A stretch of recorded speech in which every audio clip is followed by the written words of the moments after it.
అయ్యా, నీకు ఇప్పటికే 2 సార్లు హార్ట్ స్ట్రోక్ వచ్చింది. ఇంకోసారి వచ్చిందంటే బ్రతకడం కష్టం. నీకు చాలా సార్లు చెప్పాను నువ్వు ఎక్కువ పని చేయకుండా రెస్ట్ తీసుకో అని. కానీ నువ్వు కూతురు ఆనందం అని చెప్పి నీ ఆరోగ్యం పాడు చేసుకుంటున్నావు. ఇలా అయితే బ్రతకడం కష్టం అయ్యా. నా కూతురి ఆనందం కంటే నాకేది ముఖ్యం కాదు. తనని ఆనందంగా ఉంచడంలోనే నేను ఆనందంగా ఉంటాను. నాన్న త్వరగా రా నాన్న, నాకు బాగా ఆకలేస్తుంది. తొందరగా ఇంటికి వెళ్ళిపోదాం.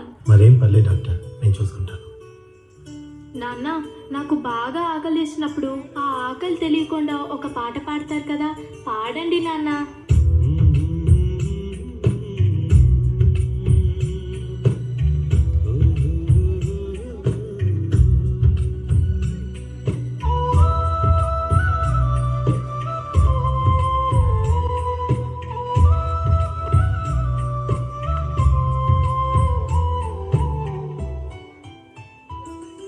గుమ్మడి గుమ్మడి ఆడిందంటే అమ్మాడి, డాడీ ఊపిరిలో మురిసే కూచిపూడి. చిందాడి చిందాడి తుళ్ళిందంటే చిన్నాడి, మమ్మీ చూపుల్లో చూడు ఎంత వేడి. నాన్న, కాళ్ళు నొప్పొస్తున్నాయి నాన్న. వద్దంటే వినదే పగలంతా ఆడి పాడి, ముద్దైన తినదే పరిగెత్తే పైడి లేడి, చిలకల్లే చెవిలో ఎన్నో సునాడి. పడుకోదే 12 ఏం చేయాలి? గుమ్మాడి గుమ్మాడి ఆడిందంటే అమ్మాడి, డాడీ కూపిరిలో మురిసే కూచిపూడి. ఏ చంద్రయ్య, ఎక్కడయ్యా నా అద్దె డబ్బులు? 6 నెలల నుండి అడుగుతున్నాను, ఈ రోజుకి ఇంకా ఇవ్వలేదు. ఇలా అయితే ఉండొద్దయ్యా.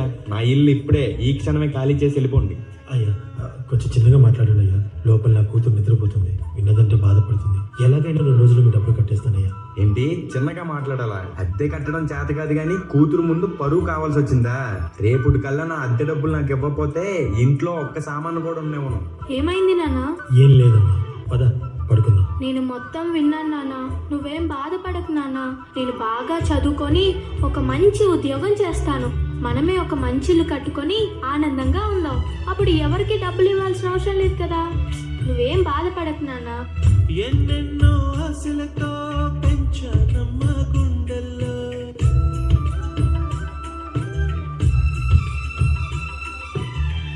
ఎన్నెన్నో ఆశలతో పెంచానమ్మ గుండెల్లో, నువ్వే నా కలలన్నీ పెంచాలే నీ కన్నుల్లో.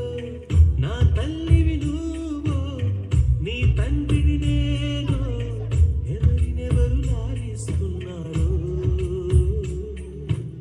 ఏమైంది నాన్న? డాన్స్ చెయ్యి నాన్న. చిత్రంగా చూస్తుంటే నీ కన్నట్టు పొంగిందే ఆ చూపుల్లో పాలవెల్లి. నాన్న, రేపు నాకు ఢిల్లీలో ఇంటర్వ్యూ ఉంది.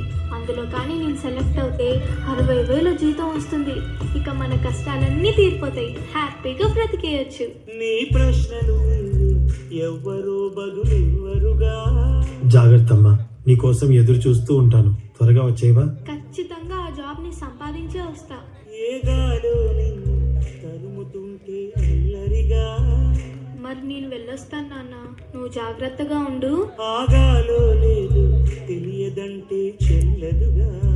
ఈ జాబ్ నాకు చాలా అవసరం. మా నాన్న నా కోసం ఎంతో కష్టపడ్డాడు. మా నాన్నని హ్యాపీగా ఉంచాలంటే ఈ జాబ్ నాకు రావాలి. బతుకంటే పడి చదువా, అనుకుంటే అతి సులువా.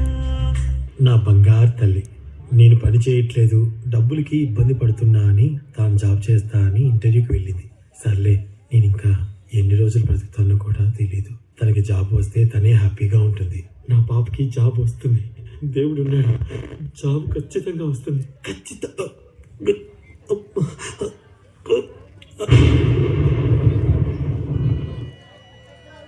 పొరపడినా పడినా జాలి పడదే కాలం మనలాగా. You are selected. నీకు ఈ జాబ్ వచ్చింది. Thank you so much sir. నాకు జాబ్ వచ్చిందని తెలిస్తే మా నాన్న చాలా హ్యాపీగా ఫీల్ అవుతారు. ఇప్పుడే ఈ విషయం మా నాన్నకు చెప్పాలి.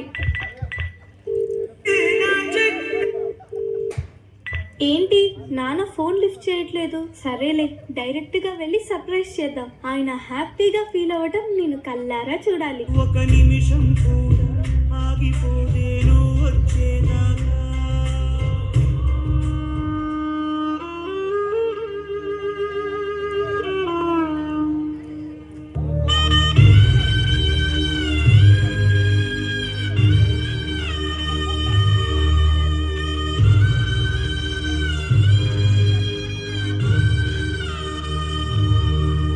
నాన్న లెగు నాన్న, నాకు జాబ్ వచ్చింది నాన్న, మనం హ్యాపీగా బతికేచ్చు నాన్న.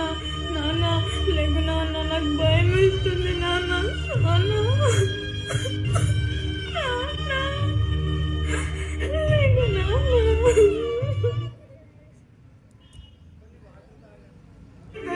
నా ప్రాణాలే పోయాయమ్మా, నీవేనని లోకాన నేను శవమల్ల వినిలా. తల్లి తల్లి నా చిట్టి తల్లి, నా ప్రాణాలే పోయాయమ్మా. నాన్న నాన్న, నువ్వే లేని లోకాన నేను శవమల్లే మిగిలానమ్మా. ఎందుకు నాన్న అప్పుడే నన్ను వదిలేసి వెళ్ళిపోయావు? నా ఇంట నువ్వుంటే మాయమ్మె ఉందంటూ ప్రతిరోజు మురిసేనమ్మా. ఒక్కసారైనా నీ ప్రేమ ఎలా ఉంటుందో చూడాలనుంది నాన్న. ఏ జన్మలో పాపమే నేను చేశాను, ఈ శిక్షే